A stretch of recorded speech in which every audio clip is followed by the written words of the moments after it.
पक्षातल्या मंत्र्याला आणि पालकमंत्र्याला तुम्ही फक्त साहेब पाहणी दौरे करताय. 3-3 आमदार घेऊन पाहणी दौरे किती दिवस करायचे साहेब? आज पावसाळा संपत आला ना. सोयाबीन ते जे काही पीक आहे, तुम्ही सुद्धा शेतकरी आहेत एक. बरोबर. आणि संवेदनशील माणूस आहेत तुम्ही. आम्ही तुमचा आदर करतो, पण हे तुमच्याकडून शेतकऱ्यांना अपेक्षित नाही. हे आम्ही आमच्या शिवसेनेच्या वतीने, शेतकरी सेनेच्या वतीने तुम्हाला निवेदन देतोय की तुम्ही आज डीपीडीसी मध्ये तात्काळ मदत जाहीर करा शेतकऱ्यांना.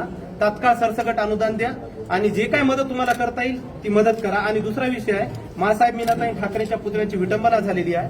हे मुख्यमंत्री साहेबांना निवेदन देतोय आपल्या मार्फत, तर त्यांना तात्काळ अटक कारवाई करा. आणि तुमच्या पाया पडतो साहेब, फक्त पाहणी दौरे करू नका साहेब, प्लीज. पाहिलं नाही तर आमचे पालकमंत्री आले. नाही सगळं पंचनामे झाले, तलाठी, मंडळ अधिकारी, तहसीलदार सगळं फिरून झालं साहेब. शेतकरी आता साहेब पंचनामे वाढले. आम्ही आता तर शेतकऱ्याच्या बांधावर जायचं म्हटलं, शेतकरी पायातलं खेटर घालून मारायच्या तयारीत साहेब. कारण मी ते चालले पाहिले, बांधावर चालले फोटो काढायचे. ते शेतकऱ्यांना कटाळा आलाय. फोटो सेशन सुरू आहे साहेब. ठीक. साहेब आज डीपीडीसी मध्ये काहीतरी साहेब जाहीर करा. डिप्युटी नाही डिक्लेअर होत, शासनातच नाही, काहीतरी करा साहेब. तुम्ही मंत्री आहेत, पालकमंत्री आहेत, काहीतरी करा साहेब. शब्द देतो शेतकऱ्याला मदत कर. जिल्ह्यात ओला दुष्काळ जाहीर झालाच पाहिजे. जिल्ह्यात ओला दुष्काळ जाहीर झालाच पाहिजे. एक मिनिट.